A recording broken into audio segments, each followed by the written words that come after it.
exponents. And we know what they are. We've done them since 6th grade. So let's put this up. Okay, so we know that the big number is called the base.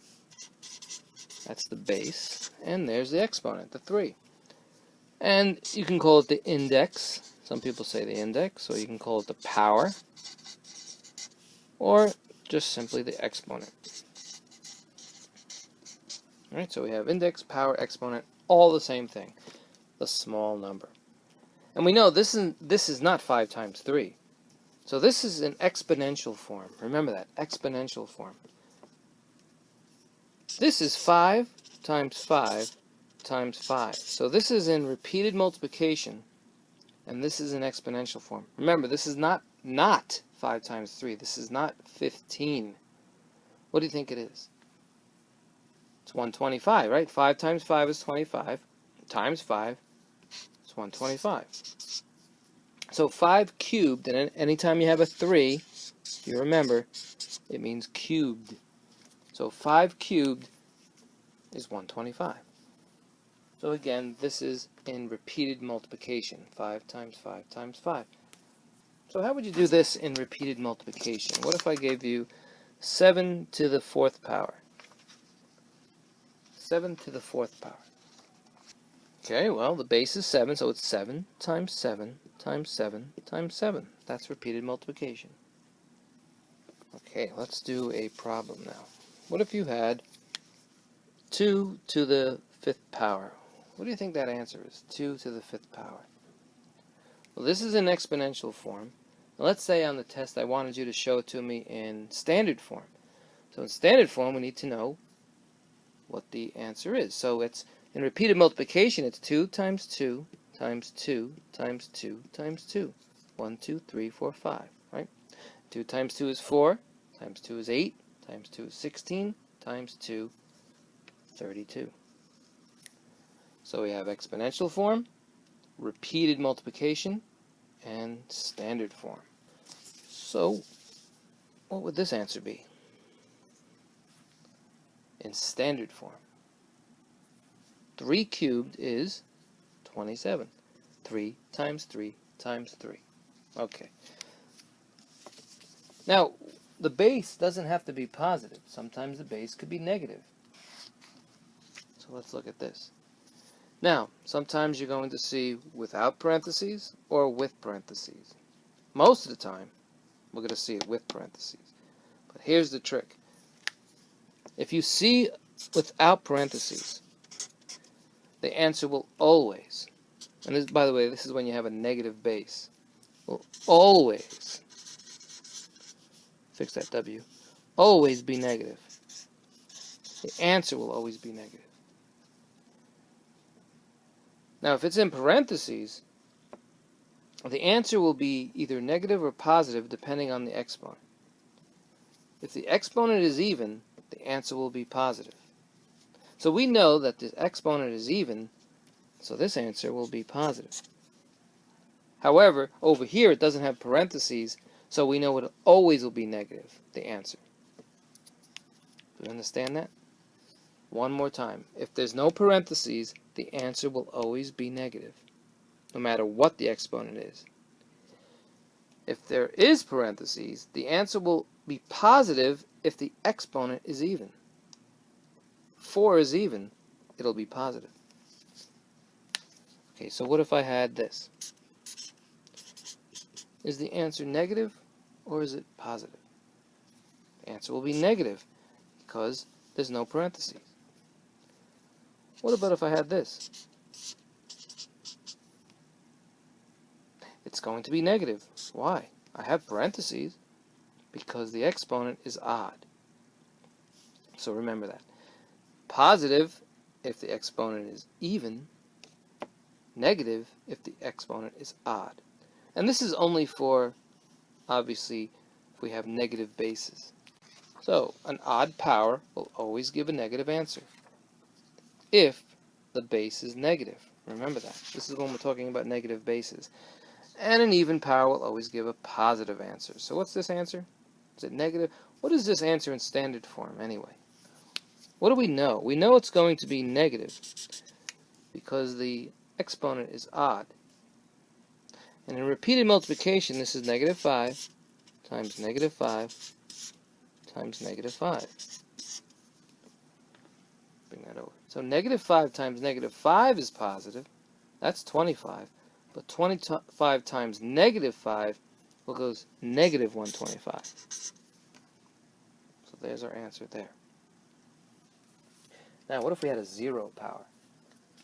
Well, anything to the 0 power is 1. Anything. Negative 9 to the 0 power is 1. What's 100 to the 0 power? 1. What's a million to the 0 power? 1. Okay. And if we had the first power, sometimes you don't see it. If you see no number, there's always a 1 there. 10 to the first power is 10. It's the same number. A million to the first power is a million. Okay, so anytime you see the first power, it's the same number. And most of the time you don't see the 1 exponent, but it's there. Okay, this is in repeated multiplication. Put it in exponential form. How would you put this in exponential form? Try that. Well, it's negative 4. We always want to put it in parentheses. And it's 1, 2, 3, 4. There's 4 of them. Negative 4 to the 4th power. And we know the answer is going to be positive. Why? We have an even exponent. That's what. Now let's talk about negative exponents. Anytime you see a negative exponent, you're going to make a fraction.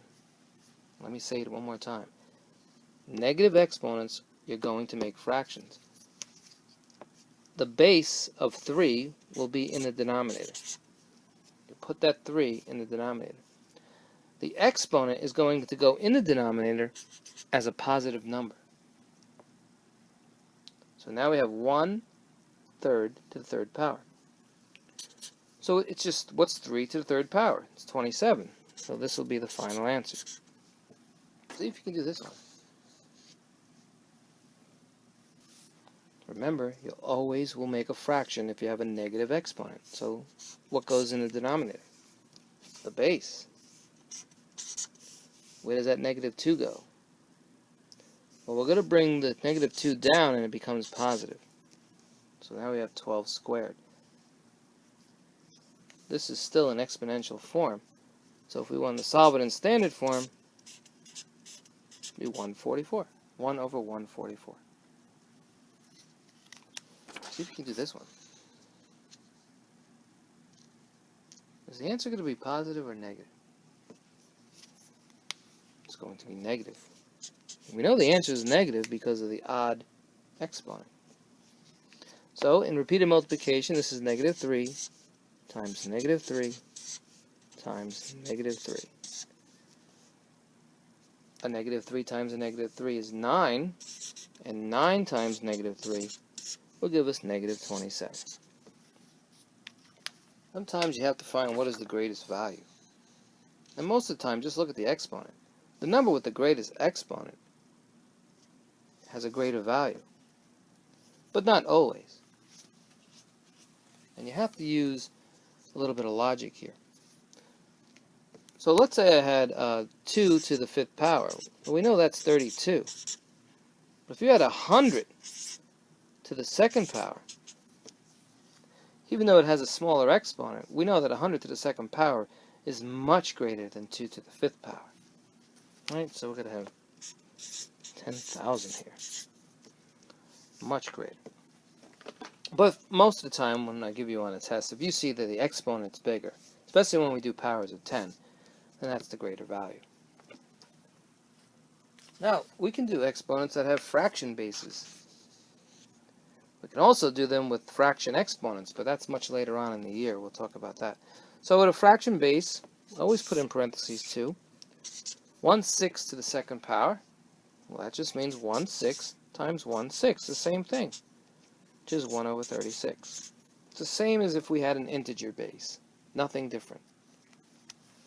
So try this. What if it was 1/9 to the 2nd power? What would that answer be? Well, it's 1/9 times 1/9. 1 over 81. We can also have, I'll write this over here, we can have a fraction, let's say 1/3, with a negative number. Same as if we had an integer. We're going to make a fraction with a fraction, make a complex fraction. So again, we're going to make a fraction, and the base, which is 1/3, will go in the denominator. There it is. The exponent comes down. Same way, same thing. We'll put parentheses around here. So this is saying 1/3 times 1/3. Our final answer. Here we have 1 over 1 over 1/9. Actually, not the final answer. So we have this so far, and we can continue. This means division. Anytime you see a fraction, it means division. So we're saying 1 divided by 1/9. So let me bring this over. Bring it up a little more. 1 divided by 1/9. And remember, in division, we turn it to multiplication, and we flip it. So the answer is 9.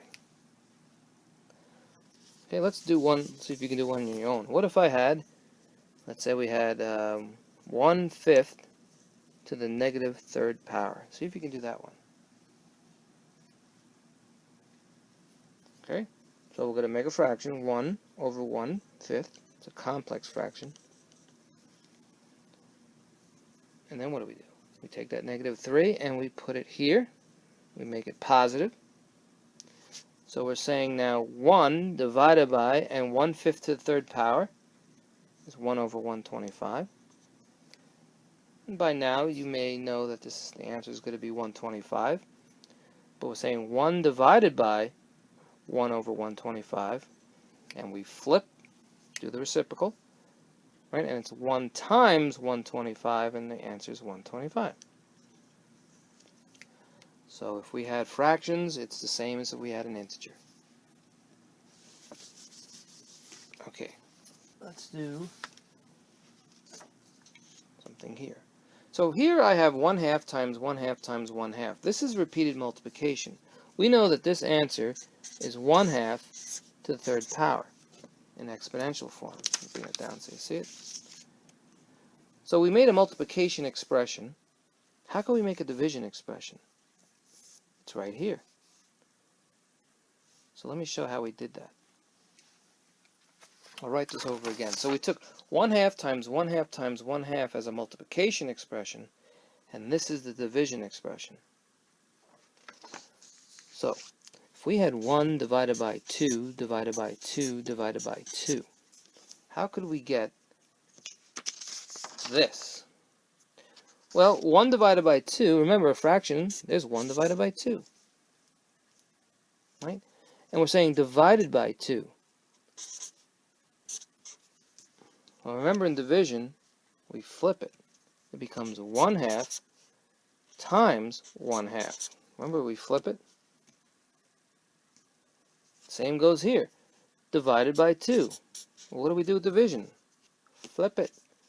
So we get 1/2 times 1/2 times 1/2 again. So here we have our multiplication. There's our multiplication expression, and there's our division expression. Okay, so that's exponents. Great job.